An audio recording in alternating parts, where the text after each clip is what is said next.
का self study में आपका स्वागत है। चलिए करंट अफेयर का सेट 14 शुरू करते हैं। पहला क्वेश्चन की ओर बढ़ते हैं।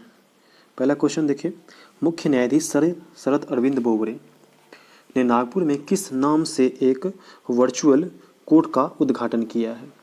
इनकी मुख्य न्यायाधीश शरद अरविंद बोबड़े के द्वारा नागपुर में किस वर्चुअल कोर्ट का उद्घाटन किया गया है? तो इसका आंसर होगा न्याय कौशल। न्याय कौशल के नाम से शरद अरविंद बोबड़े के द्वारा एक वर्चुअल कोर्ट का उद्घाटन कहाँ पे किया गया है? नागपुर में। नेक्स्ट क्वेश्चन की तरफ बढ़ते हैं। गंगा उत्सव के किस संस्करण का आयोजन 2 से 4 नवंबर तक आयोजित किया गया? तो 12वां आंसर क्या होगा इसका? 12वां। भारतीय तटरक्षक जहाज C452, जहाज का नाम क्या है? C452 को रत्नागिरी में कमीशन किया गया। रत्नागिरी कहाँ पे है? महाराष्ट्र में। इसका निर्माण किस कंपनी के द्वारा किया गया? तो कंपनी का नाम पूछ रहा है और कंपनी का नाम क्या है? Larsen and Toubro, L&T, Larsen and Toubro. Next question, 2020 के अमेरिकी आम चुनाव 2020 में न्यूयॉर्क स्टेट असेंबली हेतु चुनी गई पहली दक्षिण एशियाई महिला कौन है? यानी कि दक्षिण एशियाई महिला कौन है? दक्षिण एशियाई महिला का नाम पूछ रहा है, तो जेनिफर राजकुमार। नेक्स्ट क्वेश्चन, एशिया मनी द्वारा आयोजित पोल में भारत में most outstanding company financial sector के रूप में किस बैंक को चुना गया है? तो कौन है? HDFC bank. किस देश की सेना ने भारतीय सेना प्रमुख मनोज मुकुंद नरवणे को गॉर्ड ऑफ ऑनर से सम्मानित किया? गॉर्ड ऑफ ऑनर से किस देश ने सम्मानित किया है?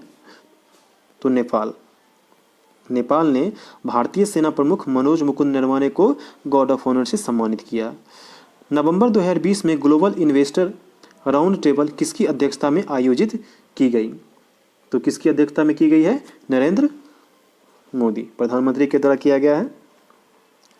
किस देश ने ताइवान के साथ 2.37 अरब डॉलर के हार्पून मिसाइल डील को मंजूरी दी है? तो वह कौन सा देश है? अमेरिका।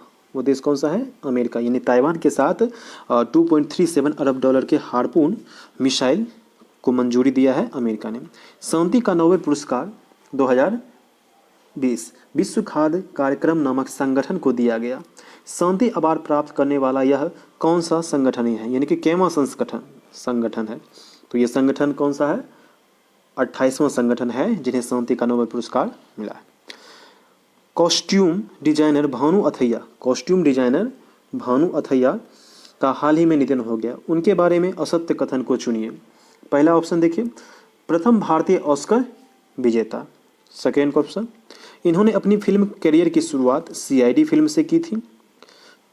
सी नंबर देखिए, लगान फिल्म के लिए इन्हें राष्ट्रीय पुरस्कार दिया गया था और इनका जन्म कर्नाटक में हुआ था।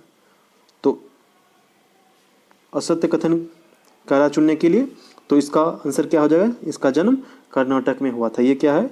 ये गलत है।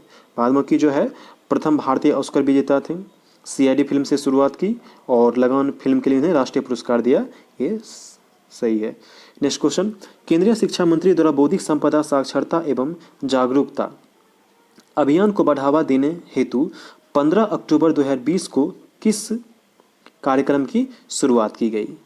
केंद्रीय शिक्षा मंत्री के द्वारा बौद्धिक संपदा साक्षरता को कौन सा ये अभियान कौन सा है? तो कपिला कलाम। चर्चित फिल्म दिल बेचारा के निर्देशक कौन है? दिल बेचारा के निर्देशक कौन है?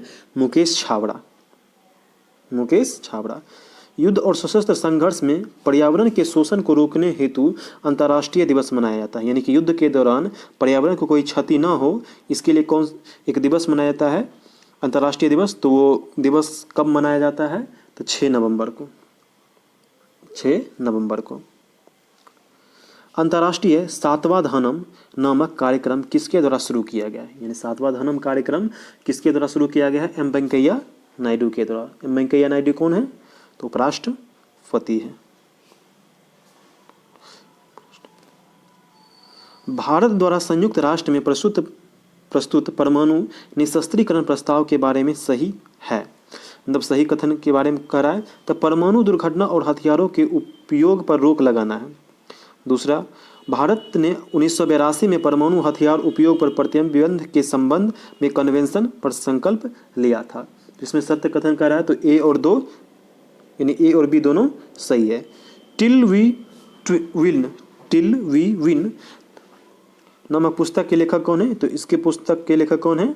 आंसर क्या होगा इसका? उपरोक्त सभी, यानी चंद्रकांत लाहड़िया, रणदीप गुलेरिया और गगनदीप कांग, यानी उपरोक्त सभी हैं। नेक्स्ट क्वेश्चन, कैरेट युद्धाभ्यास। कैरेट युद्धाभ्यास किन दो देशों के बीच में होता है? तो बांग्लादेश और अमेरिका के बीच में कैरेट युद्धाभ्यास।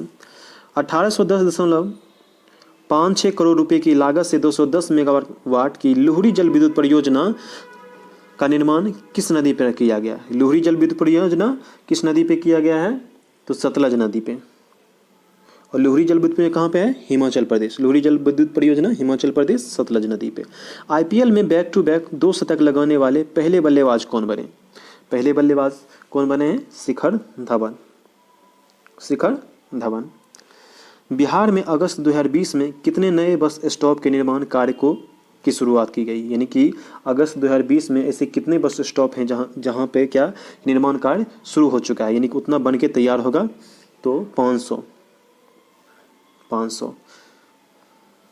नेक्स्ट देखिए, देश में पासपोर्ट सेवा केंद्रों के सभी कर्मचारी महिलाएं होंगी, यानी कि देश में ऐसा पासपोर्ट दो जगह पे ऐसा पासपोर्ट सेवा बनेगा, मतलब केंद्र, जहाँ पे क्या वहाँ पे सिर्फ महिला ही काम करेंगे। तो वो 2 जगह कौन सा है?